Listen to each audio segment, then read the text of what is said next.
Assalamualaikum warahmatullahi wabarakatuh. Innal hamdalillah nahmaduhu wa nasta'inuhu wa nastaghfiruh wa na'udzu billahi min syururi anfusina wa min sayyiati a'malina. May yahdihillahu fala mudhillalah wa may yudlil fala hadiyalah. Wa asyhadu anna Muhammadan abduhu wa rasuluh. Amma ba'd. Dewan Hakim yang arif dan bijaksana, hadirin sebangsa dan setanah air yang dirahmati Allah. Pesatnya perkembangan teknologi dan informasi menuntut adanya peran aktif dari masyarakat penggunanya. Kemajuan teknologi yang ada benar-benar membawa perubahan bagi semua lini kehidupan manusia. Ibarat dua mata pisau, perkembangan dari teknologi memberikan dampak yang begitu besar sekaligus menjadi ancaman bagi praktik ibadah umat Islam.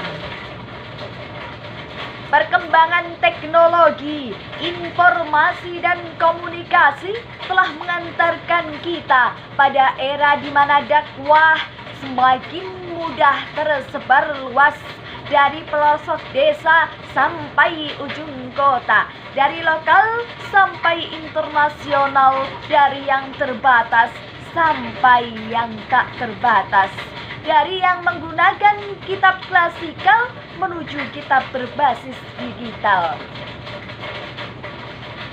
Hadirin rahimakumullah, namun ironisnya dakwah di era digital masih belum dimaksimalkan dengan benar.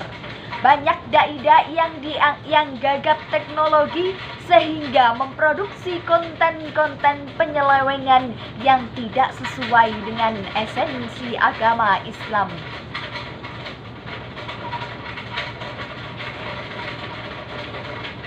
Diperparah dengan umat Islam yang bersikap acuh dan tak mau menyaring informasi yang didapat. Main share sana sini, yang penting happy, tidak peduli impresi. Sungguh ngeri sekali. Hadirin, akibatnya kredibilitas informasi dakwah menjadi kabur, menciptakan stigma kedanggalan intelektual, kemalasan beragama, dan membentuk banalitas perilaku keberagaman beragama. Hadirin, berdasarkan data Global Religious Future tahun 2020 menyatakan Indonesia menjadi negara muslim terbesar di dunia dengan hampir 87% populasi penduduknya beragama Islam. Di sisi lain, Kementerian Informasi dan Informatika Republik Indonesia mengungkapkan bahwa pada tahun 2020 pengguna internet di Indonesia mencapai 463 juta jiwa yang didominasi oleh para pemuda.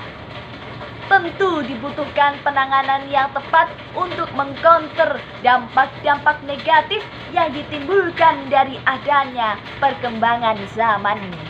Ya benar, kita sebagai generasi muda sudah sepantasnya menaburkan bumbu-bumbu positif yang dikemas dengan menarik, kreatif, inovatif dalam dakwah media sosial.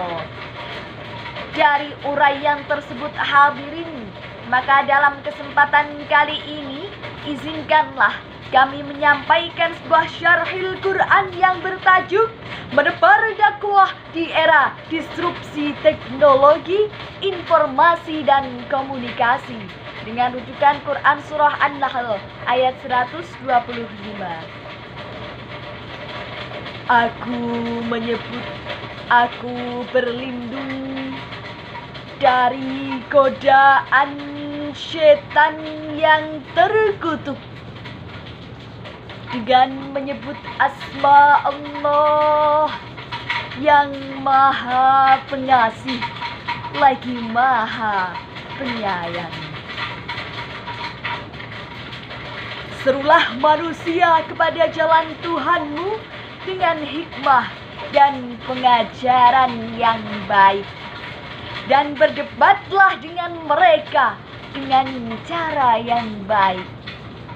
Sesungguhnya Tuhanmu, dialah yang lebih mengetahui siapa yang sesat dari jalannya, dan dialah yang mengetahui siapa yang mendapatkan petunjuk. Hadirin rahimakumullah, Allah Subhanahu wa taala memerintahkan Rasulullah untuk menyeru manusia kepadanya dengan cara yang bijaksana, yakni bil hikmah wal mau'izah hasanah. Syekh Wahbah Az-Zuhaili dalam kitab tafsirnya menjelaskan bahwa maksud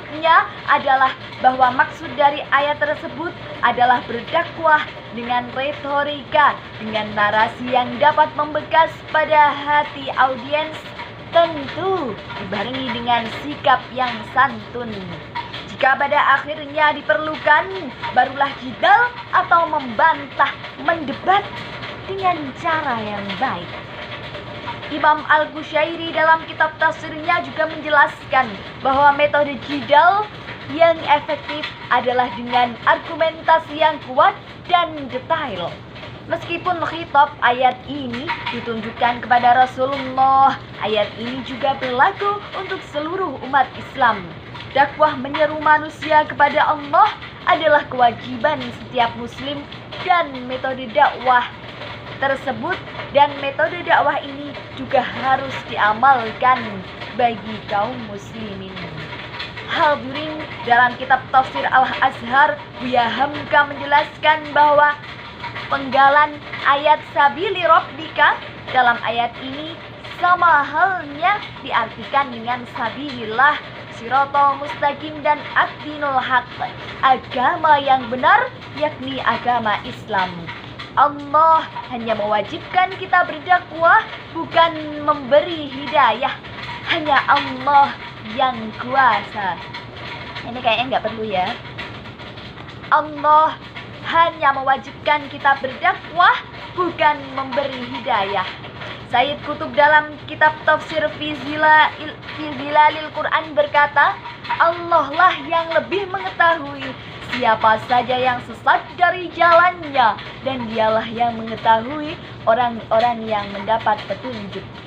Hal ini sebagaimana hadis Nabi Muhammad SAW yang berbunyi, man dalla ala khairin falahu mithlu ajrin fa'ilih, rawahu Muslim. Yang artinya barang siapa yang menunjukkan kepada suatu kebaikan, maka baginya pahala orang yang melaksanakannya. Hadirin, dengan demikian kita sebagai generasi milenial bangsa sudah sepatutnya menyebarkan nilai-nilai kebaikan dengan cara berdakwah yang benar. Apalagi saat ini di era digital, berdakwah dengan media sosial merupakan terdapat kiat-kiat efektif yang harus dipupuk suburkan sebagai sifat defensif atas konten-konten negatif. Yang perlu diperhatikan berikut beberapa tips seorang pendakwah, seorang dai dalam berdakwah di media sosial. Yang pertama, seorang dai tidak hanya dituntut menguasai ilmu syar'i, tapi juga harus melek teknologi.